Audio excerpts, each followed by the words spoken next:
Who's ready to win the day in sports? I know you are. Welcome to Fantasy Sports Daily, powered by FantasyGuru.com, Monday through Friday, noon to 1 p.m. Eastern. I'm Justin Fensterman, and let's break everything down from a fantasy sports perspective.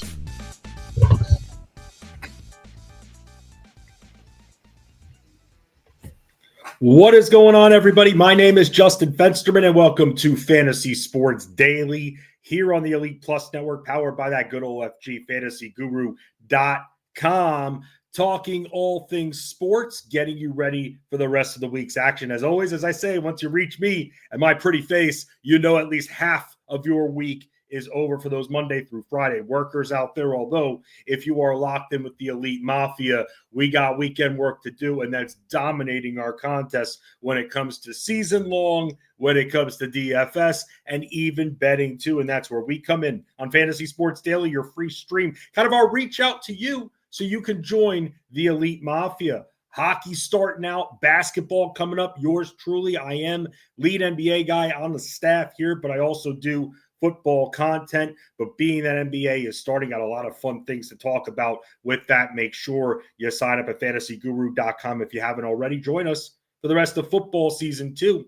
Especially good time if your teams, your season-long teams, maybe you're out of your survivor pools too. Maybe you took one of Arizona or the Rams last week, and now you're done. You're looking for more action. Join the Elite Mafia. A lot of betting going on, getting you started the week right away. We have multiple analysts that are putting out bets there and getting you ready for DFS contests. Headlined by Jeff Manz's Cash Game Breakdown, his DFS slate preview for the main slate for the week that comes out every single Friday. I do the injury report. I put a little fantasy spin on it, though, not just given the injuries, but especially on the offensive side of the ball. I do injuries both sides of the ball, but on the offensive side of the ball, I do note who could be in line for a higher production ceiling. And especially with there being bye weeks right now, it is very important to be able to find that key pickup, even if it's a little bit of a stopgap. You lose a few players, you don't give up. We have enough content for you to be able to bring it back.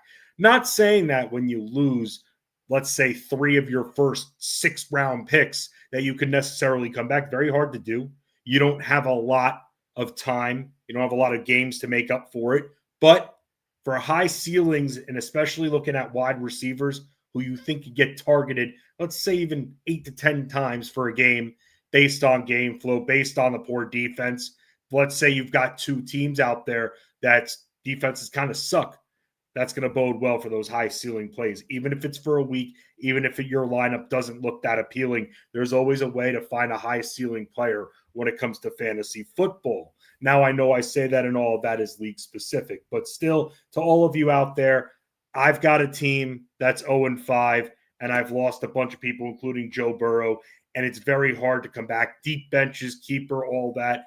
Very hard to do, but you don't give up. I don't give up. So that's where I come in. I'll help you. Somebody else who never gives up when it comes to making awesome lineups and even across multiple sports, Chris Rose is going to stop by and join me to talk a little GPP strategy. If you are part of the Elite Mafia at fantasyguru.com, last week, Jeff Manz went in a little voice chat in our Discord and actually was there for multiple hours just talking about his strategies, what's working, what's not working, trying to maybe gear more focus towards some of those GPPs rather than those cash games. Very hard to be unique when it comes to cash games. But what about GPPs? And I'm also kind of looking at it differently in basketball. I've mentioned this multiple times on this stream that when I first came to Fantasy Guru, I was all cash games. Cash games, cash. The pay lines are just too high, hard to be unique. Swap and all of that. There's a lot of ways that are working against us now. So now being unique, even in those cash games too, we can still find those plays in those games that are going to have the points. And we can still find ways to be unique in those lineups, even when playing cash games. But kind of like Jeff is something that I've been doing for DFS, and it hasn't been working out too well for me. I don't care. I'll be honest with you. I'm struggling to have a nice payout from a single entry. And I'm very sensitive. I try to join the same contest every single week, the same $5 single entry DraftKings contest for the main slate of football. And I enter contests where I'm looking for max 2,500, 3,000. Single entry. The reason I'm bringing this up again is because we're going to be talking about this with Chris Rose today. How to get better at building these lineups, how to become more unique, how to take things like ownership and know that, hey, if you want Rico Dowdle, for those that are all revenge game narrative and all that, you want Rico Dowdle after you saw him scorch earth last week, you want him against those Cowboys. Well, yeah, that's great. Price point pretty fair, but at the same time, everybody's going to be on that. Everyone's going to be on that. Do we eat that chalk? Do we not eat that chalk? Is there somebody else that we could go with that could get close to Dowdle's production? That's why we're bringing on Chris Rose to talk about when it's a good time to go in like that versus trying to be unique and stray away from the masses. That's what it's all about. That's really, and a lot more of it comes into play than just the plays.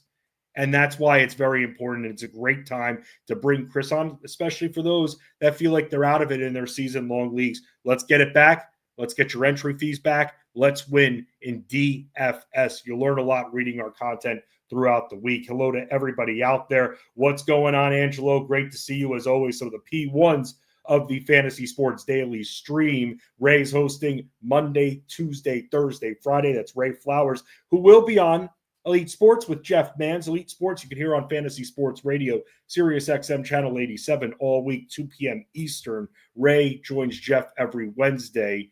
And then Jeff also hosts the pregame show on Fantasy Sports Radio every Sunday. Fantasy football pregame, 11 a.m. Eastern. And then later on in the day, I'm on with Russell Clay for Elite Sports Game Time at 6 p.m. Eastern every Sunday, just talking about everything going on, hitting that late window hard, recapping the earlier games, previewing and diving deep into Sunday Night Football. And some of your favorite analysts join us from Fantasy Guru too. So it's a fun time. We have a great time. Ethan, great to see you as always, too. Thank you for joining us. So let's talk about the big topics of the day here, because a lot of you have been asking, and asking you shall receive. Let's start from the bottom. Now we're here.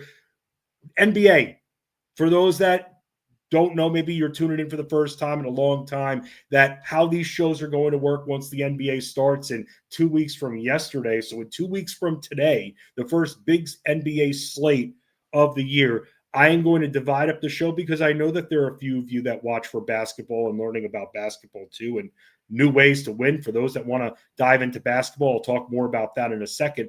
But I'm going to spend the first half of these shows talking basketball, the slate and all, maybe a few bet skis that I'm looking at, just in terms of teams. I try to wait it out a little bit until later in the afternoon, but early on, hopefully not fighting too many injuries with the matchups, then we're good. But then once that trickery comes into play a few weeks in, then we got to be careful and be mindful when we place these bets. But when it comes to DFS, it's easy to talk about which games we could tout early on, and that's what I'm going to do. And then I'm going to bring on Rich Mileto from fantasyguru.com, and we're going to talk about football the rest of the way. Football is not going away on Wednesdays. Do not panic. But being that we are fantasyguru.com, we are going to flex our muscles a little bit and talk about other sports that you can win, other opportunities for you to win. That's really what it's all about. So beyond that, let's talk a little NBA for a second. What you have available to you at fantasyguru.com. We've got content up for the preseason, not betting preseason or anything like that, but for those that might still play fantasy basketball season long, as I coin the famous 500, that still play season-long fantasy basketball. A few of you have asked me. We've got content on the site. Scott Bonder has a little best ball strategy piece that's up there. I've got a sleepers article that can apply to both best ball and to season-long redraft leagues. So for me, I'll tell you this. When it comes to best ball, do I build differently in best ball than I do in season-long, just a redraft league? Yeah, I do a little bit, but I don't mind the frequent exposure on certain teams, whereas on redraft, I try to really dice it up.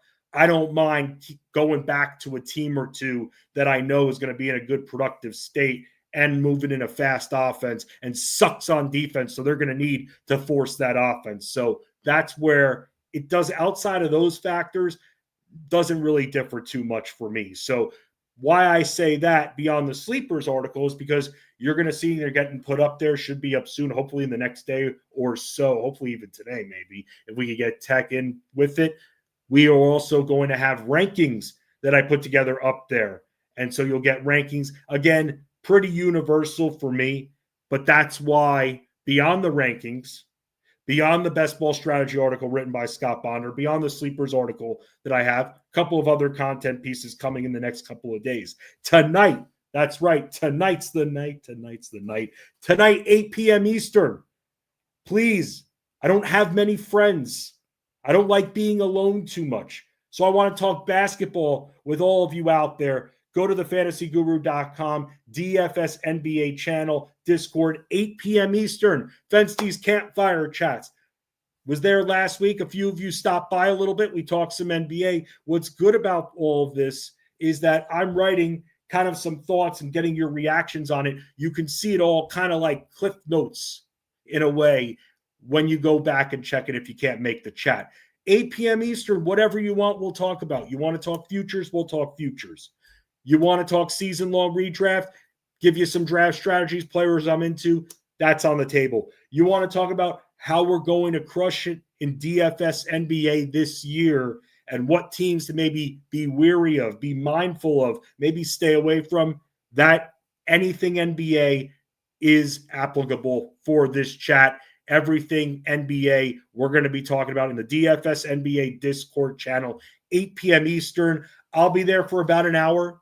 Would love to talk hoops with all of you. And that's why I'm having these chats, because for those out there that have those season-long questions and maybe, okay, differing in strategies between best ball and redraft, that's why I'm going to be there. And I'm going to do another chat next Wednesday too. And then I'm getting us kind of in the groove because maybe you're new to fantasyguru.com and you're all in. You got all access to all the sports. You're going to rock with a little NBA. Every Wednesday for a couple of hours, I sit in our Discord chat at fantasyguru.com. Again, DFS NBA.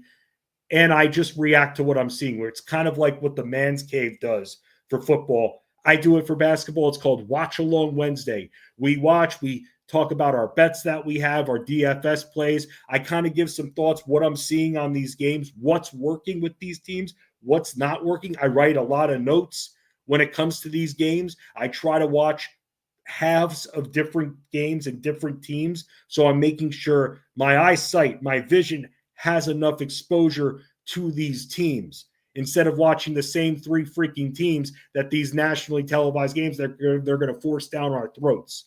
I'm so pumped to watch the Spurs. So pumped. But I got to watch the other teams too, because these other teams bring opportunities. And that's where we come in, the NBA team. Beyond that, every Thursday, get a new episode or a new chapter of Fensty's Basketball Diaries podcast.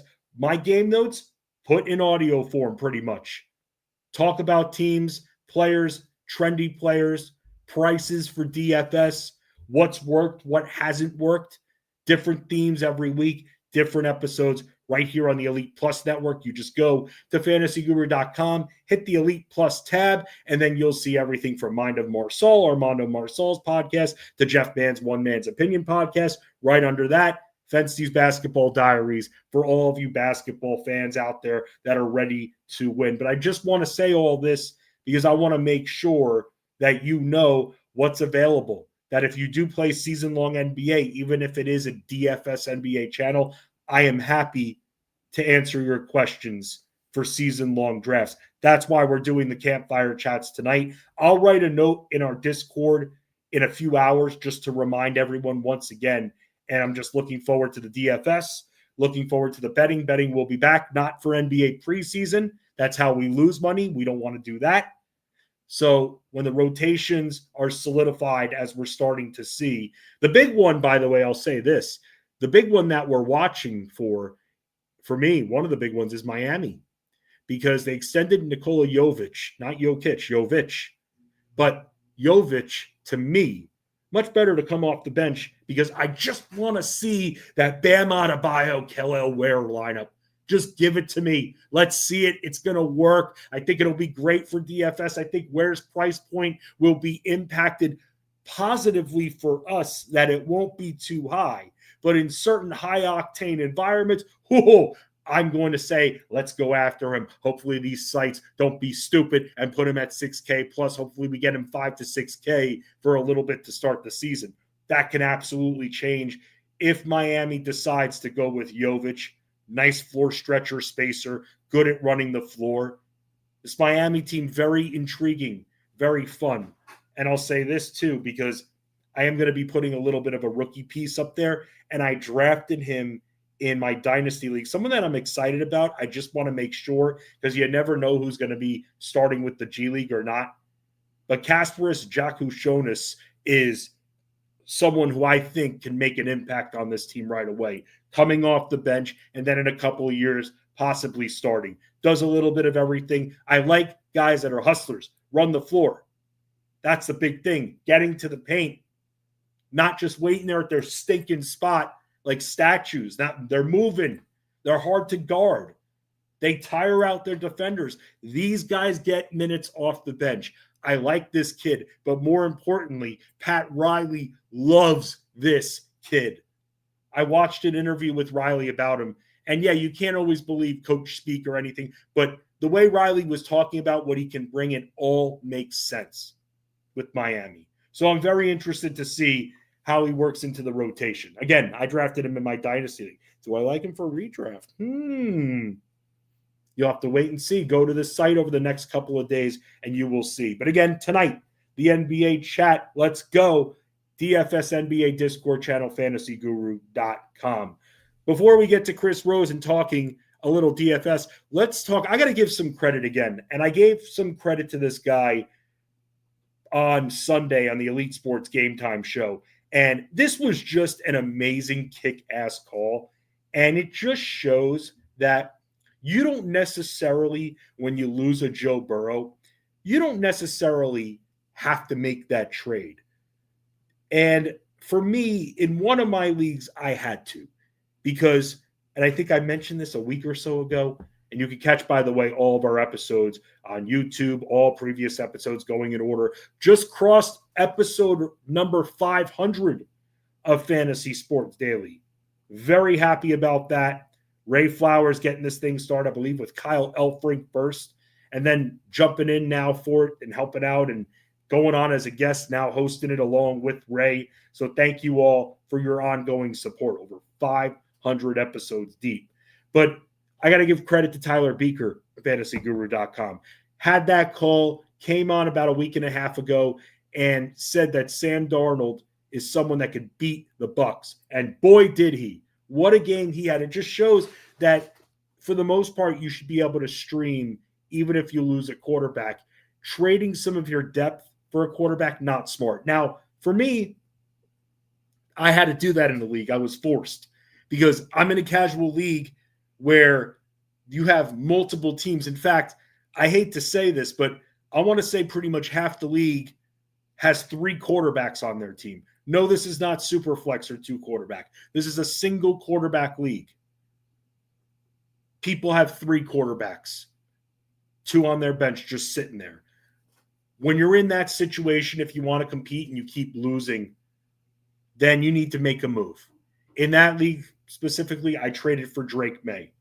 And I think that'll work out. I like the schedule for him. But I don't love doing that. I just wanted to tell you I did that because that is an extenuating circumstance. If your league is like that, then yeah, playing the stream game is hard when there literally is nobody. Nobody. Sam Darnold wasn't even out there. Yeah, you get one random person that's a maybe, but at that point, I lose a prioritized quarterback. It's one thing if I draft someone 10th, 11th round, then I'm playing that game. Kind of like tight end in a way too. But when it comes to drafting someone's draft capital as Joe Burrow, then I'm trying to make up for it a little bit, and I'm trying to lock in at least someone who I know can get me 20-plus points per week. And that, to me, was Drake May. And I tried to seek a better deal, but it just did not work out. So sometimes you got to do that. Yes, Greg, you're writing that. You're probably seeing my note right there. Yes, Darius Slayton is not going to play. So now when it comes to this game tomorrow night between the Eagles and the Giants. I'm very interested. You know that Jackson Dart has that mobility, but beyond Dart's mobility, because we know that the Eagles defense, we know that they're going to do some work.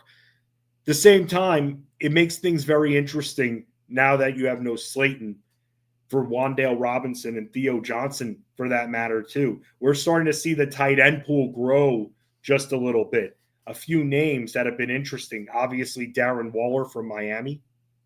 Then from the Giants side of things, I mean, you're seeing Theo Johnson get into the end zone a little bit. Someone's got to be able to get some targets. This team, Dart's going to have to throw a little bit.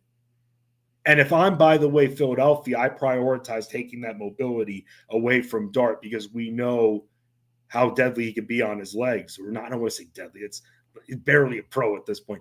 We know that he has good use of the legs. We knew that going in. So for me, when it comes to this team, yeah, those two guys, Robinson and Theo Johnson, do become a little bit more intriguing. And especially one of the two going in if you're playing Showdown tomorrow night. So very interested in to see what kind of passing volume they have versus Dart trying to do it on his own. So other than that, the 49ers health, because buys this week, just Houston and Minnesota, still watching this. And with that, still watching to see what goes on with the 49ers, which has been very difficult to figure out. Not encouraging news that we're getting regarding Brock Purdy, but we're all going to have to wait. Jennings and Pearsall. Brock Bowers is somebody else that we're on the watch for. We're on IR watch for him. So that's why, as I was saying with tight ends, the tight end pool opening a little bit. And it's hard to think that he's still out there and wasn't a last-ditch effort pickup before the week's game started last week. But if Mason Taylor's out there, big ups to Jeff Mans putting us on him, especially for DFS, but now for season long. Hell, Justin Fields going to throw to him. The game plan going to be a throw to this guy a good amount. He could be a nice secondary option to Garrett Wilson. You're going to tell me that he's going to be getting, let's just say, I mean, some of those 9 target games, 6 to 8, then that's very interesting. Very interesting. Ethan putting out an interesting question, speaking of interesting, because the tight end pool has grown. Starting Njoku. So going into last week, I was doing a lot of reading because I watched the tape on Dylan Gabriel, but I was doing a lot of reading on him. And it just, you naturally think that rookie quarterback first start relying on the short game, but that's really what this guy does. And everything that I was reading on him was that he doesn't really love to take chances. So it's a lot of short passing. That's it. Mobility for him, not really his thing. So I knew he was going to force the pass. And I needed a starter because I got crushed by bye weeks in one of my leagues for last week. And I'm not saying this to flex, but I'm just saying Gabriel with the short passing. No Tillman in this offense. Okay, there's opportunity. I picked up Fannin in one league and Njoku in another. I was very into Falcons, prioritized Falcons options. They're on bye. Bears options too. They were on bye. So those guys were still there, Njoku and Fannin. And yeah, Fannin got into the end zone. It looked like it was going to be a more promising day. Plays a little all over the field. I was liking that. Still goes short. But then Njoku had the nice big game, both of them getting into the end zone last week. So now he's saying he has Fields and Garrett Wilson, Mason Taylor's on the wire. Starting Njoku, and he likes less than Taylor, but I can't start 3. It's funny you say that because if you were going to start the 3 of them here, then this would be the week. Again, we're looking for any kind of offense. And here's the funny thing with the Jets too. Just when you think that the Jets, and I'm not saying this every week, will put up a dud, they are what I've kind of started to call them, the garbage time guardians. That's really what they are. They go down big, and then all of a sudden garbage time comes in the fourth quarter. Trust me, I started Justin Fields in one of my leagues. I was thinking, great, I'm screwed. And a nice tight game with a lot of buys and very happy. But I was, boom, fourth quarter comes, and all of a sudden things get better for these guys especially. So, I mean, can you theoretically? Yes, you can. But I'll say this. Njoku, I'm very interested in him now, and I don't think it's an overreaction. I really don't think that. I think we are going to see Dylan Gabriel lean on him a little bit. I liked his cuts in the middle too. So it wasn't anything that he was really getting on the side with Njoku. He was cutting in a lot. I like that with him. I think that's the case. And yeah, right now with Njoku, I think you're fine with that. Do I think that if you want to go with 3 Jets, you are, and I would say this is record dependent, you really need this win. You got to be careful. It is Denver. So that's going to also be tough too. So I see why you're hesitant, and I'm fine with that. If you want to start, obviously, Fields and Garrett Wilson. But I think having both of these guys and keeping, by the way, both of these guys rostered, if you're planning on starting them, let's say you're dealing with a Bowers situation, there are people that are like, I'm just keeping one tight end, that's it. When you're dealing with a situation like that, especially when you lose a tight end that you paid up for, a Kittle, a Bowers, then you want to keep 2 to see who keeps that target volume up. Those 2 are 2 guys that I like very much. Both of those guys on waivers. I mean, at least Njoku on waivers. Mason Taylor might have been picked up. Because when you start to see someone in what's looked at as more random kind of offense beyond Garrett Wilson, Breece Hall, who else was going to help out, now all of a sudden 19 targets over his last 2 weeks. So to me, still think that he'll get that 6 to 8 target range going up against Denver. But I think because it just makes sense with Dylan Gabriel that the short game and the short passing, and that is going to be, for me, where I'm going to go. I'm going to go with Njoku a little bit more, Ethan. That's a great, great call by you. Great question. I'd be pretty paranoid too. So Floyd's asking about what's going on. How am I doing? Doing all right. Yeah, but I'm having a rough year too. I'll say this. Last year was golden. I feel like everyone was losing everybody but me when it came to players. This year, I'm losing all the players. So should I trade Bijan, K9 and D Adams, and Scatterbo? Wow, that's a big-time trade. Lad McConkey, Marvin Harrison Jr., both of those guys that we're starting to see trend up. Both of those guys, by the way, that I like for DFS. And Brown, Golden, Pollard, Mason, Pacheco. Okay, so you've got depth. That's what's good there. Should I trade Bijan for – you know what? I'd probably just keep it as is right now. Man, you do need a little bit of running back help. So with that, Floyd, let me know who K9 is right there before I know. I should probably know who that is and everything like that. But I want to say it's Kenneth Walker. So if I'm thinking it's Kenneth Walker, Bijan for Kenneth Walker, and Adams or Scatterbo, I'd want a little bit more. I didn't read that right. I want a little bit more than just one of those two. I want to try to get to 3. Guys think Chuba and Lamar will play this week? Quincy's asking me. So here's the interesting thing. Chuba, I don't think so. I don't. But Lamar, here's the interesting thing with Lamar. And I was talking about this with Russell Clay. It's very easy for the Ravens to leave him out, being that his bye is next week. It just makes sense. If this guy is not even close to 100%, if even he's 50, 60%, why take that chance of a re-aggravation and then potentially ruin your season? But at the same time, if you're 1-4, let's just say, and now your season could be on the line, do you need him in there in order to win? That's the double-edged sword with it. So here's the interesting thing is, if you would have asked me 2-3 days ago, I would have told you I didn't think Lamar was going to play. But now Ravens are in a very tough position. They got to win. They absolutely 100% have to win. So with them being 1-4 right now, and now taking on the Rams, who their defense, the Ravens, has sucked. They can't support that any kind of offense they bring. They're facing the Rams, who, yeah, the Rams did everything they could to lose that game last week. But now facing a Rams team that can bring a ton of that offense.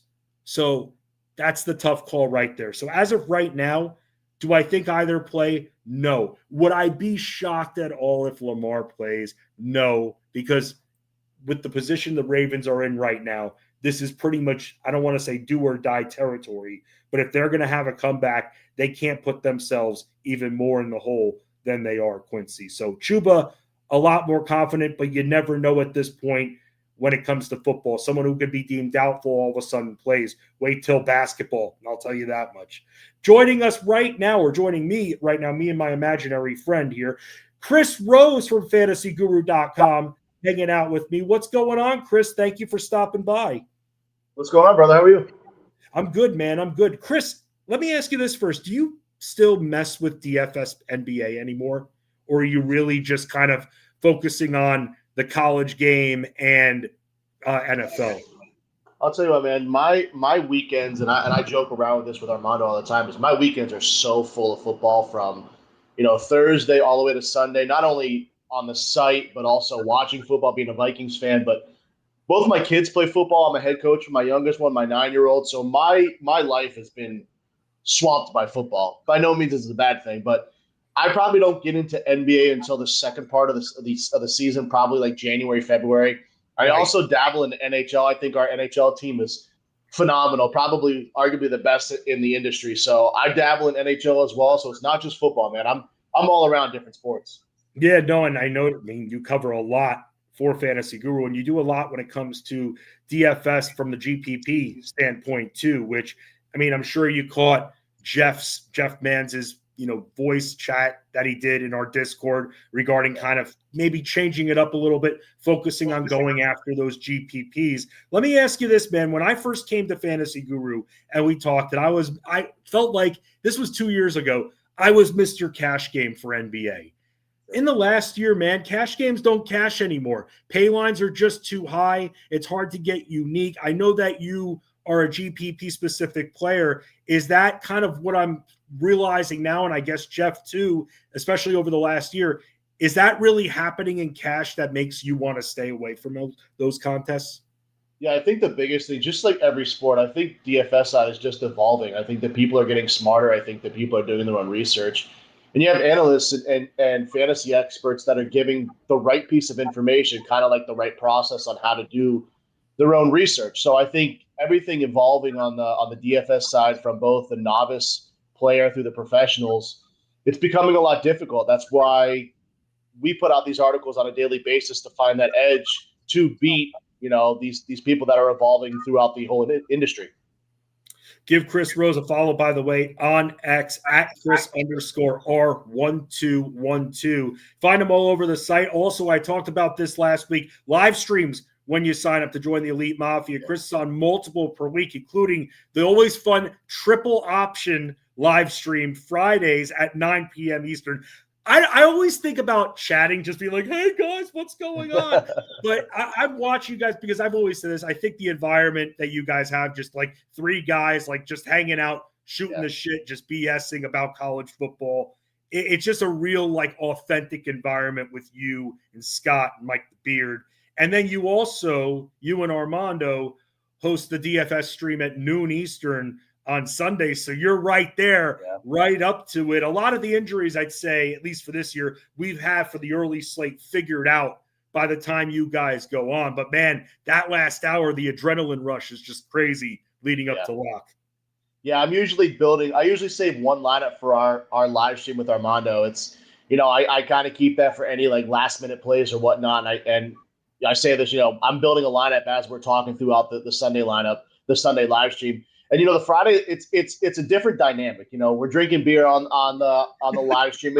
It's more like that guy feel. It's like guys in the man cave talking about college football. Like that's the different dynamic that we like to bring. Is everything is very structured with NFL. It's very like professional. When you go play the college game, it's you think about you're rushing the field, you're drinking beer, you're having a good time with your college buddies, and that's kind of the different feel that we want to bring on Friday nights. And Once we get to the live stream, we're all friends. We talk. You and I talk. Armando and I talk. So it's a different environment across our the Fantasy Guru site and everyone that's here, because we are friends. It's like there's no animosity, and it's really a different dynamic that I can say that I've never experienced. And I've been here 4 years, so it's different. We like to give something different from Fridays, Saturdays, and Sundays. No, and that's why it's just so great. And we, besides your stream on Fridays, we also have Tyler Beaker's stream for the NFL crowd. So it's just a good time. And while you're at least, with me now, kids running around all over the place, I just have you guys on in the background. I feel like I'm playing my own football game with what's going on in the house. Well, it's very relatable. That's the biggest thing. Everyone can relate to it. Yes. And you guys, the way that the triple option goes, the guys go over each of the big time games that are on the slate and just pick out plays and stuff. That's the way to do it, man, because I mean, I'm trying to think you go position by position or you talk games. There's a lot of start and stop. It's a lot easier with what you guys do, just going game by game, what you think the flow is going to be, who you like at the high price, any value. I've kind of, even my shows have started thinking like that too. But question for you regarding being a GPP player, what are some of the strategies that you use, just general strategies that you would tell a first timer playing in a GPP tournament to employ? So for me, I'm sure you guys know my background. I played through college. I played semi-pro football. So I use a mix of game theory and real football knowledge, and that kind of brings a different element to my GPP write-ups. You'll hear it. You'll read it on certain players from what I see. And I watch, I have the multi-box. I watch pretty much as much football as I can. But I build lineups pretty much to tell a story, if you will. It's kind of in that relatable instance where you're predicting game flow, exploiting the matchups, using the ownership leverage, and then you just correlate and roster construct using those keys. You want your lineups to make sense. Sometimes the rosters that don't make sense are the ones that kind of hit big. But I don't like using random one-offs like those real cheap guys and those stars and scrubs. I want my lineups, and I only play 3 lineups a week. I want them to make sense and, like I said, tell a story. So let me ask you this regarding, because contest selection is very important. We talk about it on the site all the time. Why even? Because I do one single entry GPP, about 2,500 people in it, and that's it. It's a $5 contest. That's because until I start the key is to not have to redeposit. Until I start figuring out how to cash this year, I'm only going to play cheap till then, and I know that has its benefits and woes and all that. But still, when it comes to those kind of contests, why even mess, especially if you're a casual player, why mess with the multi-entry contests? So here's the cheat code. If you wait till Sunday night, once a lot of these tournaments lock or they fill up, there'll be some smaller lineups, so smaller tournaments. So the one that I play, and by no means they would have to play this, it's the 153 entry max. That's the one that I will play over and over and over. I feel comfortable in it. There's a smaller one that opens up at 9 p.m. on a Saturday night. It's 100 people. So you think about looking at the smaller fields, you have a better chance to cash than these gigantic 15,000 entries. So my suggestion would be, just like you're playing, play the smaller single entries until you get a good feel on how you want your lineups to build. And then come week 8, week 9, then kind of dive into a little bit deeper, the higher entries or even the 3 entry maxes. When you're setting your lineups, how much does ownership come into play? Because here's the example that I was talking about before that you came on. Let's say, Chuba gets ruled out. Rico Dowdle, and I'm using him because he's a lightning rod now, had a massive game last week here, now on the main slate here. People will be like, oh, revenge narrative and that because he's facing Dallas here. But do you think that, what determines whether someone like Rico Dowdle, because he's going to be highly owned and concentrated on, good chalk versus bad chalk? So here's the thing with ownership, it's kind of different. It's kind of different context. You have to look at ceiling end context. So if I feel that the chalk can bury me, if I don't play it and it fits in my lineup story, if you will, I'll play it. But I typically tend to fade the popularity just based on box scores without real football reasons behind it. So you got to take into consideration the player's role, matchup to truly justify that ownership before I even lock them in. Oh, that's interesting then, because for me, that's where I get stuck. Because you said, one of the things you said is you don't like to mess with those random one-offs. So, or as I call them, the Alec Iomanners of the world, for instance, that, they get a little bit, but they don't get a high octane of targets. They're not in a very appealing offense or anything like that. So that's almost like getting too cute. So when you're building these lineups and you're considering ownership, are there any positions like quarterback? Do you always tend to go cheap, or is it all slate dependent for you? Slate dependent. I think it's slate dependent. I play a lot of guys that have that rushing upside, the dual threat upside, if you will. I want to get some cheap points, even if it's 30 rushing yards. I want to get the cheap points. Or a guy like, you look at Trevor Lawrence, who runs 2 in on Thursday night. I'm trying to find the cheapest path of resistance or the easiest path of resistance to get points. So for me, I haven't paid up at quarterback this year. It's always been like the 5 to 6K quarterback that I've been locking in. Wow. So you haven't gone with the top guy, so you're able to balance out a little bit. What about tight end, where you generally – I generally – we'll get into the different sites. I mean, I generally go with like for tight ends, the 4th or 5th price guy. Not intentionally, just I always just find myself in that range, maybe the 4th or 5th most expensive priced guy. How do you handle the position? So I'll typically go from 3K on. Like this week, my number one tight end, I said this over and over and over last week, was Darren Waller. Guy had 18, 19 fantasy points in the first half. Yeah, he slowed down in the second half, but there was 2 tight ends that I was locking in, and I've said this, I couldn't tell you how many times last week, was Darren Waller and Jake Ferguson. Both guys went off. Ferguson with 2 touchdowns. It's really game flow again, where with Tyreek Hill out, we figured Darren Waller, yeah, he played limited snaps in his first game back, but we knew that he was going to be an integral part of that passing offense.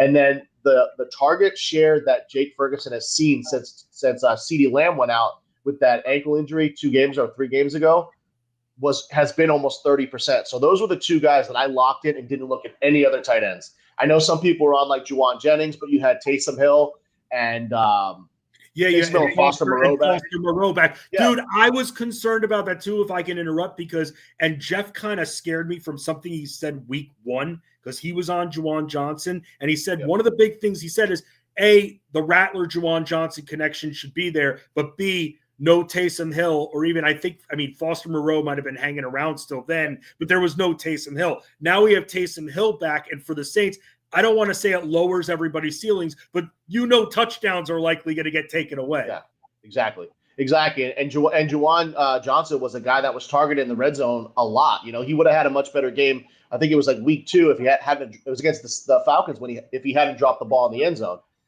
to tie the game. So you got to take that into consideration. A lot of times I will target guys that I know that there's going to be a target share, a 25-30% target share. Take Tyreek Hill, for instance, as I mentioned. We know there's a 26-27% target share that had to get fed around that passing offense. Darren Waller looked good, 2 touchdowns in his first game. That's why I was so high on him at 5% ownership. That was the edge last week. So you'll never go after the target monsters like Trey McBride at the position, right? I mean, we know he'll always be most expensive, but if the game flow, especially with you being a football guy, and you can kind of take a look at the teams and what they bring, what they don't bring, vice versa, can the game stay competitive enough where the points are just going up and up and up instead of just a team getting a lead and running the clock out? Is there ever an instance when you would take a shot on a Trey McBride? I think so. He hasn't been great this year. I think that's more on Kyler Murray than anything. But I do, there's going to be instances where it's a high total, where it's going to be a back and forth game. Arizona doesn't have a great rushing game now with James Conner out. So for me, I do think there will be times, say Marvin Harrison goes down, that's when you kind of go to guys like Trey McBride. I just don't just because based on the price tag, I'd rather play some of the cheaper guys that have that higher target share, especially red zone target share, than the tight end. What about stacking for GPPs? Because here's the thing with stacking. I mean, I guess when you stack, you really want to try. Do you always want to try to think of a contrarian stack? Or is that another situation where maybe you can make the rest of your lineup somewhat contrarian, but still have a nice foundation with a team that is just going to kick major ass this weekend? Yeah, and I think one of the stacks that we talked about last week that kind of was a big letdown, except for one person, was the Fields, Breece Hall, and Garrett Wilson. Wilson and Breece Hall were great. Fields didn't have a great game. So I do stack quite often. For me, it's kind of like contrarian stacking. I say this, running backs and defenses correlate together just based on game flow. And then if it's a passing script where we know that they're going to be down, then I'll go with quarterback, wide receiver. Or if I know they're going to control the offense, and control the time of possession, then I can throw in a cheaper running back. When Breece Hall was 5,600, that was difficult to pass up to go on a 3-man stack with Fields, Breece, and Garrett Wilson. Yeah, I don't know if you were catching a little bit earlier, but man, the Jets, I've been just calling them the garbage time guardians because that's what they do. You think that they're out of it, they're going to get 3 points apiece, 5 points apiece, and then the fourth quarter comes. They don't win the game, but for fantasy, they help us win a little bit, or at least Garrett Wilson's for 14 seconds left. Yes, exactly. Every week they break your hearts, man. Imagine being a Jets fan. I am a Jets fan. It's brutal. But Chris, let me ask you about which site that you prefer playing on and how your strategies differ when you're setting lineups on DraftKings versus FanDuel. Yeah, so playing DFS for a long time, I've gravitated to DraftKings just for football and college football. I don't play DraftKings for anything other than that. When I play baseball, it's strictly FanDuel. I think if you're a newer player, I think FanDuel is better for it's more visually appealing, if you will. I feel like DraftKings throws a lot in your face at one time, especially with the pricings. If you are new, I would stick to FanDuel. It's a little bit easier. If you're kind of that moderate to I play every week, then I would switch to DraftKings. Reason being, with DraftKings being a full PPR format, a lot of our home leagues are PPR format. FanDuel being a half-point PPR. Well, I think they went to a full-point PPR this year. But the tighter pricing because it rewards understanding usage. And this is when I talk about like my game theories. It rewards you for understanding the usage and the point per dollar value. But because DK is more of that volume and efficiency driven, I think focusing on the correlation and value plays is more on the DK side. And then FanDuel's more like that touchdown heavy with softer pricing, built for like more raw upside on that site. It's kind of weird how you contrast to both because I think FanDuel is kind of moving more into that DraftKings side. But for me, for football, college, NFL, it's all DraftKings. This has been great information, especially talking about just in general DFS strategies, lineup building. Like I told you, I was telling you when we were chatting a little bit earlier that I just haven't had that big cash in football or even one where I had that single entry cash just yet. And I'm trying to stick to the process. And I was telling Chris, before I even read the content, it's almost like a game I play.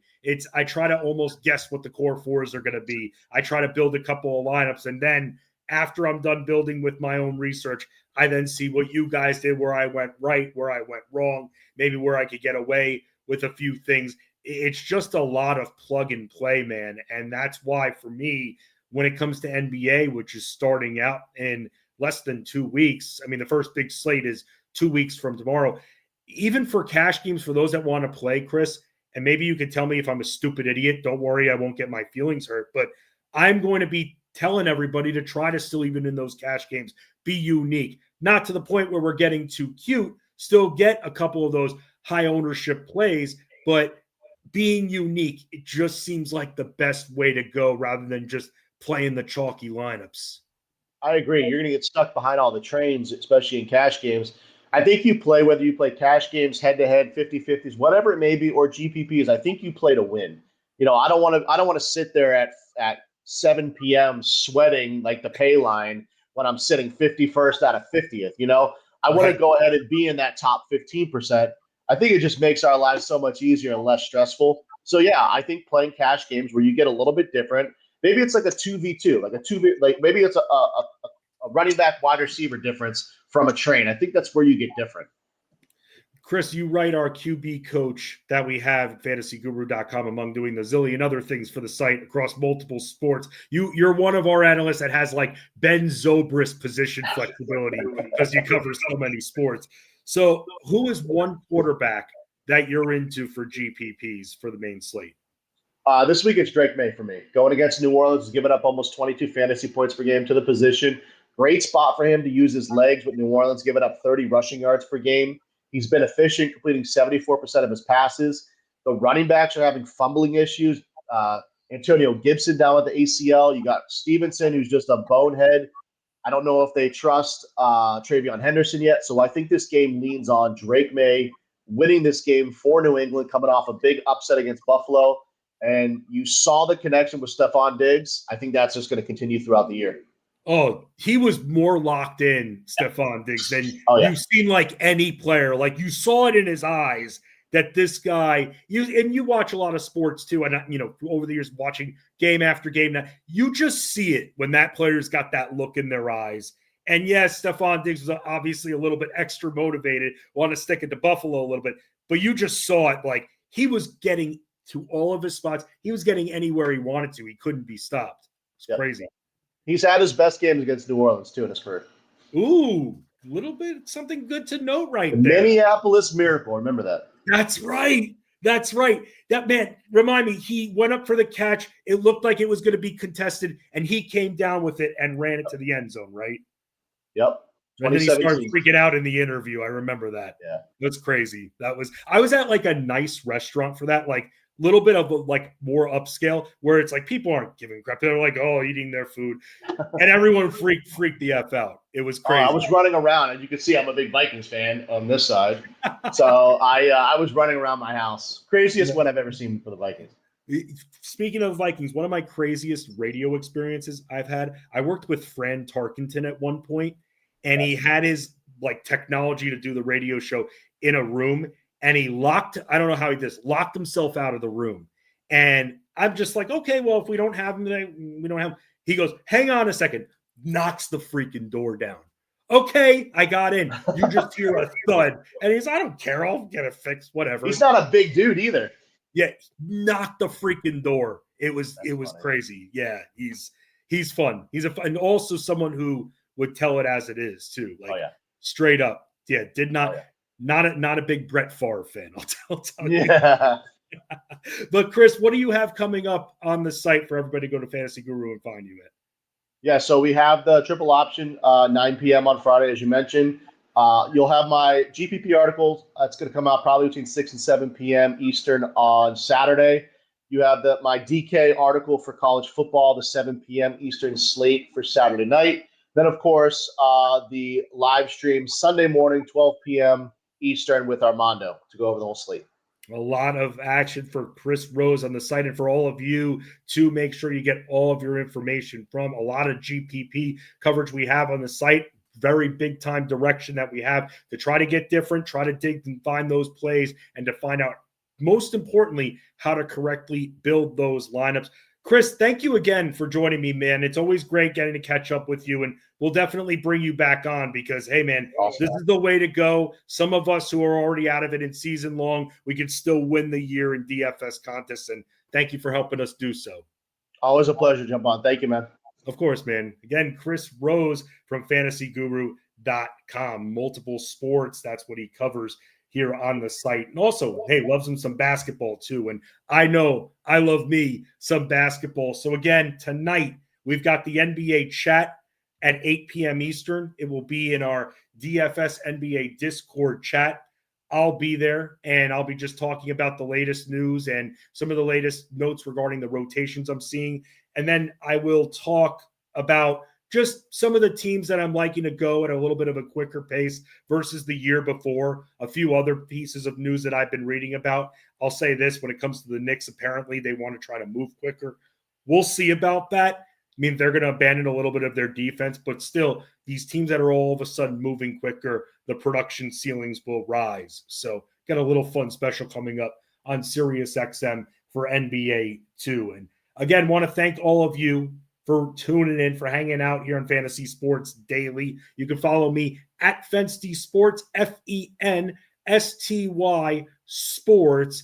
And by the way, Quincy, I'm seeing right now, want to make sure that we have the confirmation Chuba being out there, though. Although I still like what I've seen from Quinshon Judkins. Tell you that much. It's hard also to sit Travis Etienne too. So these are good options right here. So I want to wait before making a decision on if Chuba is confirmed out, but most likely going to be out. Probably going to lean a little bit more Etienne overall, but Judkins has looked great so far.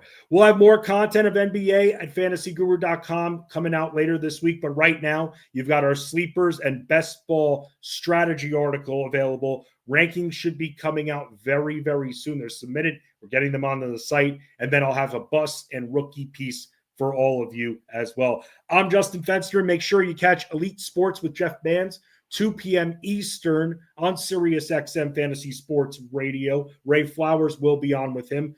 I'll be on Elite Sports Game Time this Sunday, 6 p.m. Eastern with Russell Clay, talking all things football. Also taking your calls at 888-XM Fantasy, 888-963-2682. Have a great day. Win the week. That's what we do. Tomorrow, back in action, noon Eastern. Same time, same place, same winning channel right here. Fantasy Sports Daily, part of the Elite Plus Network, powered by Fantasy Guru.